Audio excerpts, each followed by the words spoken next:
পথনাচার্য এই অঞ্চলের একজন বরিষ্ঠ পত্রকার, যিনি তথ্য জনসংযোগের অবসরপ্রাপ্ত যুগ্ম অধিকর্তা তথা পিএনসির চেয়ারম্যান আনন্দ মহাশয়কে এখানে আসায় তাকেও আমরা ধন্যবাদ জানাচ্ছি। বরাকপুর ক্রীড়া সাংবাদিক সংস্থার কেন্দ্রীয় কমিটির সভাপতি রতন, যাদের পরিবারের এই অঞ্চলে অবদানের কোনো শেষ নেই।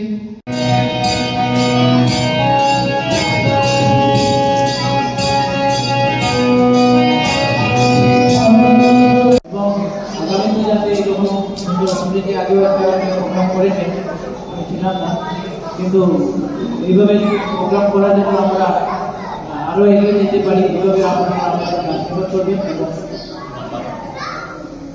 খেলোয়াড়দের উৎসাহ প্রদানের জন্য। আর শুধু এই সংগঠনের কথা বলতে গেলে আপনারা জানেন, বরাকপুর উপত্যকা ক্রীড়া সাংবাদিক সংস্থা বলে আপনারা নিশ্চয়ই কোনো একটা নাম শুনেছেন। আমরা সেই সংস্থা 1997 সালে গঠন করেছিলাম।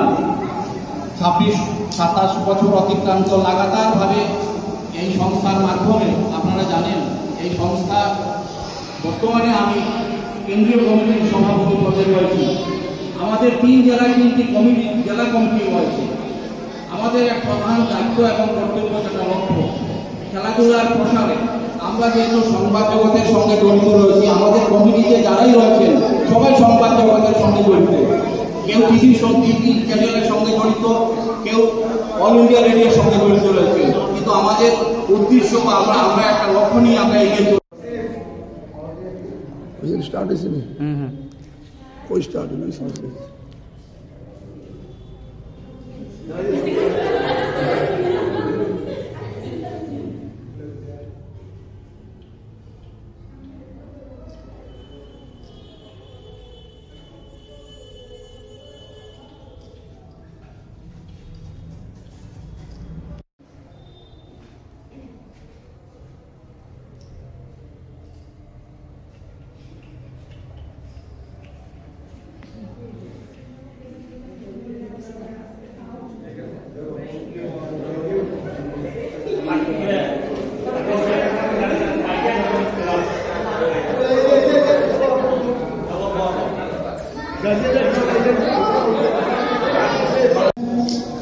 আমার এখানে আমার সাথে মানে সাথে যদি কথা বলেছেন আমার এই একাডেমিটাকে চুজ করবেন, তার জন্য থ্যাংক ইউ। আর এই একাডেমিটা বেশি দিন হয়নি এস্টাবলিশ হয়েছে, 2022 সালে ইনফরমেশন হলো।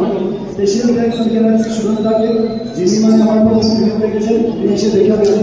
আমাদের অনেক সিনিয়র মেম্বার অনেক অনেক খেলা দেখি করলেও কথা শুনেছি, মানে ভালো ব্যাপার ছিলেন, নাম অনেক প্রসাদ পেয়েছে আগে।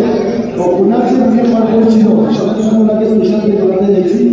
আর আরেকটি কথা বলতে চাইছি যে এখানে কম দেখতে পাচ্ছি, আসলে কম না, কথা হচ্ছে আমরা শিডিউল করে রেখেছি যে 1 ঘন্টা অন্তত প্রতিটা ইভেন্ট হবে। এখানে under 9, under 11, under 13, under 15, under 17, under 19, math, board boys ইভেন্টগুলো হচ্ছে। তো শিডিউলে সেভাবে সেভাবে আসছে, অনেক প্লেয়ার আসে,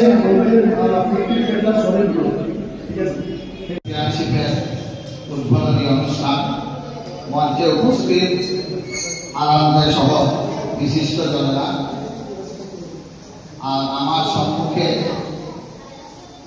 ব্লুমিং টেনিস কোচিং সেন্টারের শিক্ষক শিক্ষিকা এবং ছাত্রছাত্রীরা টেবিল টেনিস বরাকের ইতিহাসে ভারতবর্ষের এবং পৃথিবীর মানচিত্র জায়গা করে নিয়েছে। আমরা বিগত 2024-25 থেকে দেখতে পাচ্ছি যে এই গ্রুমিং সেন্টারের কোচ পার্থসারথী দেবের তত্ত্বাবধানে দেবিজা পাল যে ভারতবর্ষের মানচিত্রে যে জায়গা নিয়েছে, আমার বিশ্বাস আরো কিছু প্লেয়ার ওই জায়গায় পৌঁছাবে।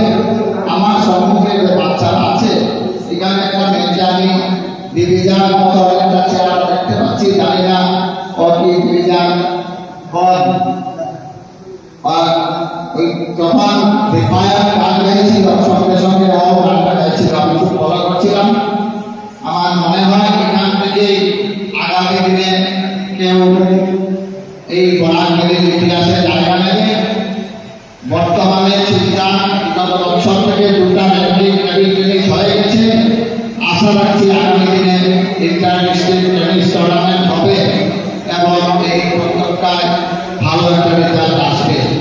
গত সপ্তাহে শিলচর ইন্ডিয়া ক্লাবে all Assam ranking table tennis প্রতিযোগিতায় শিলচরের উদীয়মান তারকারা অনেকটা প্রাইজ নিয়ে এসেছে। তাই আমার ধারণা যে এইসব কোচিং সেন্টার আরো বৃদ্ধি পেলে প্লেয়ারের আরো আমরা দেখতে পাবো এবং ভবিষ্যতে এই ভ্যালিতে